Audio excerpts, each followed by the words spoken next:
In your books, you both talk about a kind of bifurcated strategy that you could follow depending on how you size up the situation, either asking for permission or asking for forgiveness. And you alluded a little bit to that when you were talking about Bird. How do you know when to do one and when to do the other? Yeah, so I mean, that really just comes through homework and analysis. So we will very typically look at all 50 states or 100 cities or whatever it is and say, what are the laws on the books? What's allowed, what's not allowed, who are we disrupting, what's their relative political power, what's the position of the person in charge, are they kind of pro-innovation or are they kind of creatures and captures of special interests?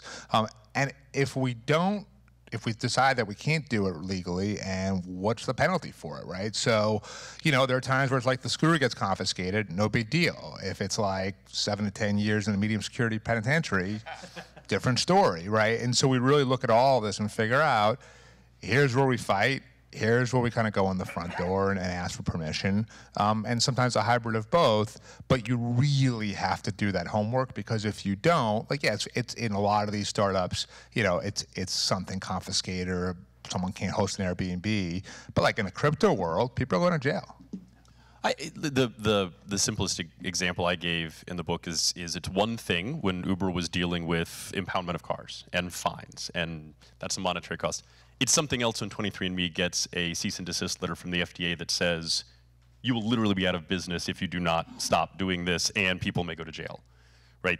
You're not going to apply. Well, let's just roll the dice on this one and see how it plays out.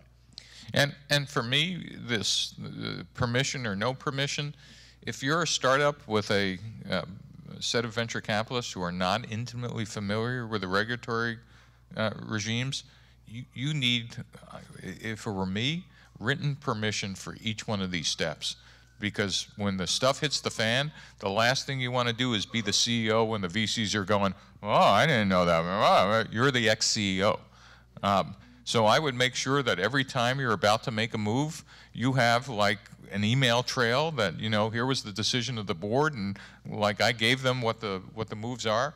In a public company, I'm not sure you want a paper trail, but in a private company, if you want to keep your job, I would suggest you do that. And I think there's also almost a third category in which it's not just ask permission, it's the market really isn't going to exist without some form of regulation or incentive or subsidy. And so if you think about the spectrum, right, you've got Uber at one extreme, right? Beg forgiveness, we're going to enter the market, we're going to fight these fights when they try to shut us down. And we're actually going to use, it's judo, right? We're going to use their overreaction and trying to shut us down against them to ultimately get the regulations we want. You've got Bird, right, which is more broadly, you need to be collaborating, you need to get permission, whether it's wait a little while and pass a law, whether it's work with policymakers and enter the market.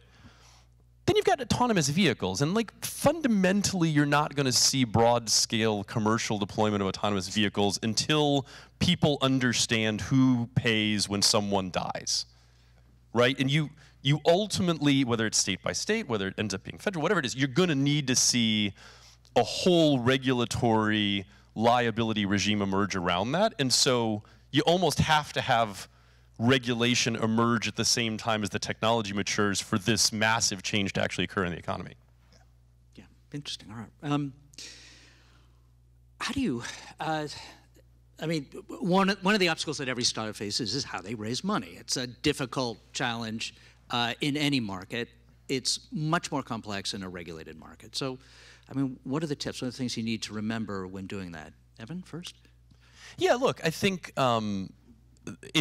first off, it's not a generic answer by any stretch. And on the one extreme, you know, I use an example in the book of Paradromics, which is a startup that's doing brain-computer interface work where they are literally putting the like probe from the Matrix in your brain to control robotics exoskeletons. And they've taken some VC, but like 20 million of their funding has come from DoD grants to apply their technology to help quadriplegic soldiers. The brilliant part about that strategy, though, they're not just getting money from DoD.